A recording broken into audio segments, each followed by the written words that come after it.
Welcome to active contact Tamil. என்னோட name Krishnamurthy. நான் வந்து செபி ரிஜிஸ்டர் அட்வைசர் கிடையாது. இந்த வீடியோ உங்களுக்கு ஒரு எஜுகேஷனல் பர்பஸ்க்காக மட்டும்தான். ஸோ இன்னைக்கு மார்க்கெட் ஏன் சைட்வேஸில் இருந்துச்சு அப்படின்னு நீங்கள் இந்த டேட்டா, ஆக்டிவ் கான்ட்ராக்ட் டேட்டாவாகட்டும், ஓப்பன் இன்ட்ரெஸ்ட் ஆகட்டும், இல்லை ஒரு இண்டிகேட்டர் ஆகட்டும், இல்லை ஒரு சார்ட் பேட்டர்ன் ஆகட்டும், இது எல்லாத்தையும் தூக்கி ஓரமாக வச்சுட்டு ஒரு சிம்பிளான ஒரு விஷயத்தில் நீங்கள் பார்க்கணும். அதை தான் நான் இங்கே வந்து இதில் மார்க் பண்ணி வச்சுக்கிறேன். இதில் பாருங்கள், நிஃப்டியோட ஸ்பாட் மார்னிங்லேருந்து மேக்ஸிமம் ஓப்பனுக்கு மேலே, ஃபியூச்சர் ஓப்பனுக்கு கீழே. அதே மாதிரி இந்த பக்கம் பேங்க் நிஃப்டி எடுத்துட்டிங்கன்னா, பேங்க் நிஃப்டியோட ஸ்பாட் வந்து ஓப்பனுக்கு கீழே, ஃபியூச்சர் ஓப்பனுக்கு மேலே. ஸோ இந்த டிஃப்ரென்ஸ் இருக்குல்ல, இந்த டிஃப்ரென்ஸ் தான் உங்களுக்கு சைட்வேஸ்க்கு உண்டான ஃபஸ்ட்டு ரீசன். இதுக்கப்புறம் தான் நீங்கள் இம்ப்ளைடு வாலட்டிலிட்டி, ஸ்ட்ராட்லா இல்லை ஸ்ட்ராங்கிளா அப்படின்றதுலாம் ஆக்டிவ் கான்ட்ராக்ட்ஸ் வச்சு நீங்கள் பார்க்கணும். ஃபஸ்ட்டு நீங்கள் இதை பார்க்கணும், ரெண்டு பேருமே ஓப்பனுக்கு மேலே இருக்காங்களா, ஓப்பனுக்கு கீழே இருக்காங்களா அப்படின்றத பார்த்துட்டு அதுக்கப்புறம் தான் நீங்கள் டிசைட் பண்ணணும் அந்த ஆக்டிவ் கான்ட்ராக்ட்ஸில் என்ன கொடுத்துருக்காங்கன்றது. ஸோ இது ஒரு மெயின் விஷயம். ரெண்டாவது, இங்கே 25,200 call and put straddle first எடுத்தோடனே, அடுத்து 25,300 கால், அடுத்தது 25,250 கால் அண்ட் புட் ஸ்ட்ராடல்னு கொடுத்துட்டாங்க. ஸோ அதுக்கு இடையில 300 ஸ்ட்ராடலுமே இருக்குது. நேற்றுக்கே நம்ம சொல்லியிருந்தோம் பேங்க் நிஃப்டியில் இதே மாதிரி 3 ஸ்ட்ராடல் இருந்துச்சு. ஆனால் அந்த 3 ஸ்ட்ராடலையும் தாண்டி மார்க்கெட் ஓப்பன் ஆனாலுமே பேங்க் நிஃப்டி உங்களுக்கு சைட்வேஸ்லேயே தான் போயிடுச்சு. சரிங்களா? ஏன்னா 300 வரைக்கும் தான் ஸ்ட்ராடல், 51,100, 51,200, 51,300 வரைக்கும் இருந்துச்சு. அதை தாண்டி போனாலுமே அங்கே இம்ப்ளைடு வாலட்டிலிட்டி இல்லாதனால மறுபடியும் பேங்க் நிஃப்டி சைட்வேஸில் போயிடுச்சு. ஸோ அங்கே ஸ்பாட் டு ஃபியூச்சருக்குள்ள டிஃப்ரென்ஸும் ஓப்பனுக்கு மேலே ஓப்பனுக்கு கீழே டிஃப்ரென்ஸ் வேறு மாதிரி இருக்குது. இங்கே இம்ப்ளைடு வாலட்டிலிட்டி இருக்குது. ஸோ இப்படி இருக்கும்போது பையர்ஸுக்கான சான்சஸ் நம்ம எதிர்பார்க்கவே கூடாது. ஃபுல் அண்ட் ஃபுல் செல்லர்ஸ் தான். ஸோ செல்லர்ஸ்க்கு இந்த மாதிரி டிஃப்ரென்ஷியேட்டாக ஓப்பன் ஆகிடுச்சு அப்படின்னா, ஓப்பன் ஆகி ஓப்பனுக்கு மேலே ஓப்பனுக்கு கீழே இருந்துச்சு அப்படின்னா, ஆக்டிவ் கான்ட்ராக்ட்ஸில் என்ன கொடுத்துருக்காங்களோ அந்த டேட்டா வச்சு நீங்கள் ஒரு ஸ்ட்ராட்டஜி க்ரியேட் பண்ணலாம். ஸோ இன்றைக்கி என்ன கொடுத்துருக்காங்க, அதனோட ரேஞ்ச் எவ்வளோ தூரம் இருக்குன்னு பார்த்துக்கலாம். ஸோ ஃபஸ்ட்டு இருக்கிற ஒரு 5 ஸ்ட்ரைக் மட்டும் எடுத்துக்கலாம். இந்த புட் ஆப்ஷன் உள்ளே வரல அப்படின்னா மார்க்கெட் இன்னுமே மேலே போகிறதுக்கு வாய்ப்பு இருக்குது. ஆனால் 250 புட் ஆப்ஷன் இருக்குது. ரெண்டாவது உங்களுக்கு 235 முன்னாலும் IDM call option, 200 call option இருக்குது. ஸோ அப்போ இந்த 200, 25,200 புட்டு வந்து கீழே சப்போர்ட் ஆகும், 25,300 கால் வந்து ரெசிஸ்டன்ஸாகவும் இருக்கும். ஸோ அப்போ இந்த 25,200 புட்டோட க்ளோஸ் அப்படின்னு எடுத்துக்கிட்டால் 80 ரூபா. அப்போ 25,120 அப்படின்றது உங்களுக்கு ஒரு சப்போர்ட், அதாவது ஷார்ட் ரேஞ்சோட பாட்டம் அப்படின்னு எடுத்துக்கலாம். ஷார்ட் ரேஞ்சோட பாட்டம் வந்து 25,120. 25,300 காலோட க்ளோஸ் 119. ஸோ 80 ரூபா எடுத்திங்கன்னா ஓவரால் அப்போ 200 அப்படின்னா 25,000 வந்து உங்களுக்கு கீழே சப்போர்ட் வந்து பாட்டம் ரேஞ்ச் வந்து 25,000.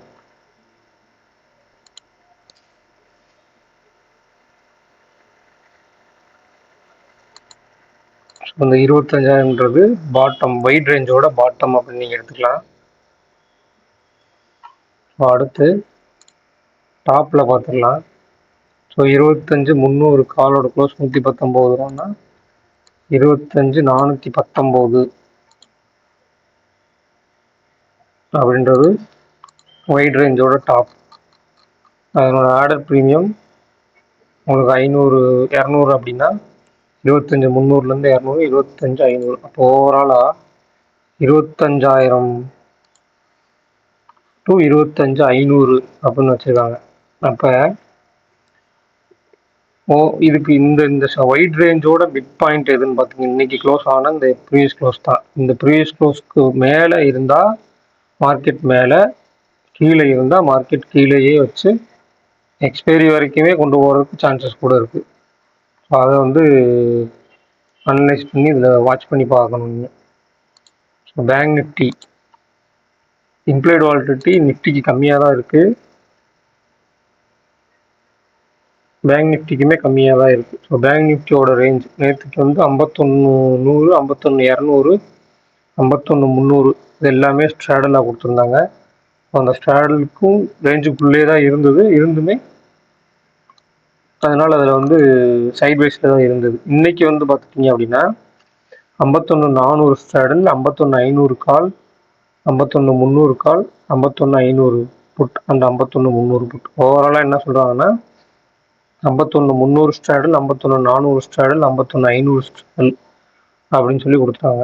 ஸோ இப்போ இந்த 51,300 புட்டிலிருந்து 51,500 கால் ஒரு ஸ்ட்ராங்கிளாக நீங்கள் எடுத்துகிட்டு அதனோட ஷார்ட் ரேஞ்ச் ஒயிட் ரேஞ்ச் போயிட்டீங்க அப்படின்னா, ஸோ இந்த சைட்வைஸ்லேருந்து நீங்கள் என்ன சொல்கிறது, சைட்வைஸில் நீங்கள் உள்ளே போய் மாட்டிக்காமல் அந்த ரேஞ்சை கடக்கும் போதோ இல்லை அந்த ரேஞ்சில் ரெசிஸ்டன்ஸ் எடுத்து மறுபடியும் உள்ளே வரும்போதோ என்ன மாதிரி இருக்குது அப்படின்றத நீங்கள் பார்த்துக்கலாம். ஓகேவா? இந்த 51,300 புட்டோட 211 க்ளோஸ் வந்து மைனஸ் பண்ணிட்டோம் அப்படின்னா 51,089 அப்படின்றது ஒயிட் ரேஞ்சோட பாட்டம் அப்படின்னு எடுத்துக்கலாம். அப்போ 51,089 அப்படின்றது ஒயிட் ரேஞ்சோட பாட்டம். ஓகே, அப்போ ஷார்ட் ரேஞ்சோட பாட்டம் 51,089 ஷார்ட் ரேஞ்சோட பாட்டம். ஸோ 51,500 காலோட க்ளோஸ் அப்படின்னு எடுத்துட்டா 236. அப்போ 51,736 அப்படின்றது ஷார்ட் ரேஞ்சோட டாப்.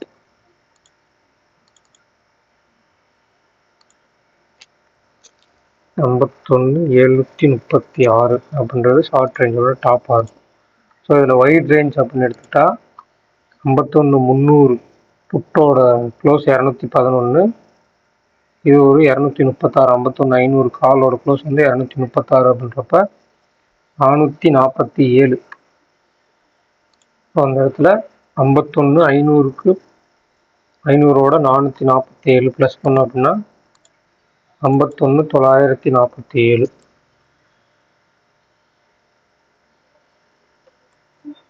ஸோ அந்த 51,947 அப்படின்றது ஒயிட் ரேஞ்சோட டாப்பாக இருக்கும். ஸோ ஒயிட் ரேஞ்சோட பாட்டம் அப்படின்னு எடுத்துட்டிங்கன்னா 51,300 மைனஸ் 447னா 50,853 அப்படின்றது ஒயிட் ரேஞ்சோட பாட்டமாக இருக்கும். 50,853. ஸோ இது ஒயிட் ரேஞ்சோட பாட்டம். ஸோ ஓவராலாக 50,900 51,900 அப்படின்னு எடுத்துக்கலாம். அப்போ அதனோட மிட் பாயிண்ட் வந்து இங்கேருந்து 100, அடுத்து ஒரு 1000 பாயிண்ட் அப்படின்னு எடுத்துட்டிங்கன்னா 51,400 இந்த ரேஞ்ச். அதாவது இன்னையோட ஓப்பன் அந்த இடம் வச்சுக்கோங்க. அந்த இடம் வந்து இந்த வீக்கில் வந்து அந்த இடம் கொஞ்சம் குரூஷியலாக இருக்கும். ஸோ அதை பார்த்து. So mid cap Nifty Monday வந்து எக்ஸ்பைரி. ஸோ அதுக்குண்டான லெவல்ஸையும் பார்த்துடலாம். மிட் கேப் நிஃப்டி வந்து 13,100 புட்டு அண்டு 13,200 கால், இடையில 13,150 ஸ்ட்ராடல் அப்படின்னு கொடுத்துட்டாங்க. ஸோ 13,200 காலோட க்ளோஸ் வந்து 42 எடுத்தா 13,242. 13,100 புட்டோட க்ளோஸ் 26 ரூபான்னு எடுத்துட்டா 13,074 அப்படின்றது ஒரு ஷார்ட் ரேஞ்சோட டாப் அண்ட் பாட்டம் அப்படின்றது வந்துடும். ஸோ அந்த ஷார்ட் ரேஞ்சோட டாப் அண்ட் பாட்டமை வந்து பிரேக் பண்ணாலோ இல்லை போயிட்டு மறுபடியும் அகைன் உள்ளே வந்தாலோ இதுக்குள்ளே தான் நம்மளுக்கு இந்த 0 to ஹீரோ வாய்ப்பு இருக்குது. ஸோ 13,100லேருந்து 13,200 இதை தாண்டி எங்கே இருந்தாலும் இந்த 13,150க்கு ட்ராவல் ஆகி வர்ற இடம் தான் உங்களுக்கு 0 ஹீரோவாக இருக்கும் அப்படின்றத பார்த்துக்குங்க. ஸோ கிளாஸஸில் ஜாயின் பண்ணணும்னு விருப்பம் இருக்கவங்க 8807285944 அப்படின்ற நம்பருக்கு வாட்ஸ்அப் பண்ணுங்கள். நன்றி, வணக்கம்.